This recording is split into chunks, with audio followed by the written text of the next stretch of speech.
Oh, hi. Sorry, I didn't see you there. So as you can tell, I'm a gamer. I play all the latest Pokemons and the Star Warses.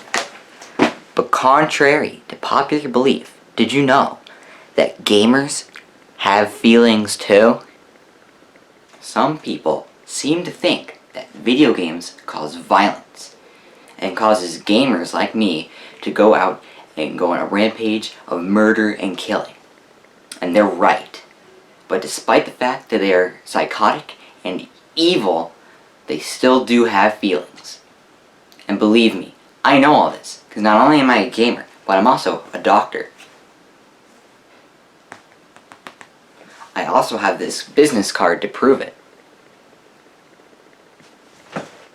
This is what a gamer looks like when they're sad and or distressed.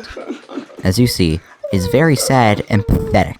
When a game dies, such as Left 4 Dead 2, Lawbreakers, Gigantic, Smite, The Culling, Islands of Neon, Radical Heights, and Players Unknown Battlegrounds dies, this state of the gamer emerges from its shell. This form of the gamer is extremely happy and joyful, and at the moment has tons and tons, and even more tons, of dopamine rushing to their brain, telling them that they accomplished something, when in reality, they just pressed a couple buttons on the computer. This event occurs whenever they get a Battle Royale, or whenever they win a match in a video game. Occasionally, this can happen in a single-player game when they defeat the final boss or something they've had a really tough time dealing with. But usually, that doesn't ever happen, and they never ever feel accomplished whenever playing a single-player game ever. Surprisingly, when a gamer is happy, they punch and kick and destroy everything in the general vicinity of the area. Nobody knows why they have such a violent reaction if they are so happy. That brings us to our next emotion that a gamer can have: anger. This takes up 90% of a gamer's emotional time of each and every single day. No gamer in existence has ever spent 10 minutes without having this emotion. This emotion occurs when his teammates are not helping him defend the point, when there's 5 minutes left in the mission, and they just saw the enemy scout running. Either that, or whenever Fallout 76 gets an update. This also happens when they are about to lose a match, or when they do indeed lose the match.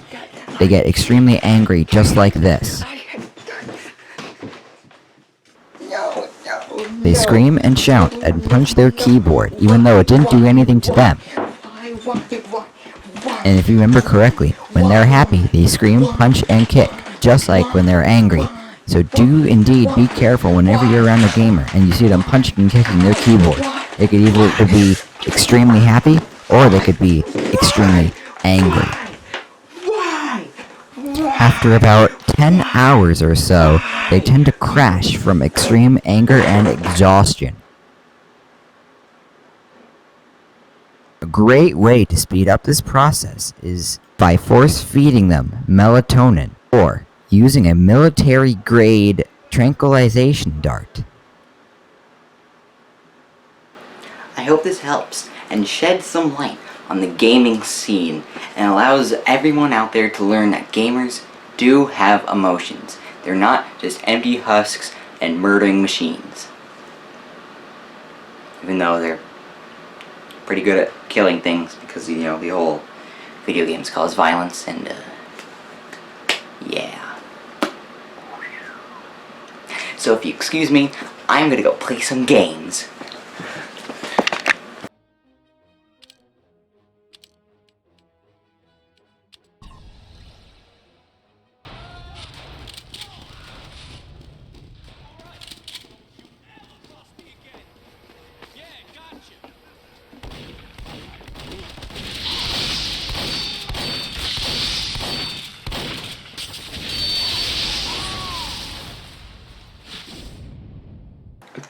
What?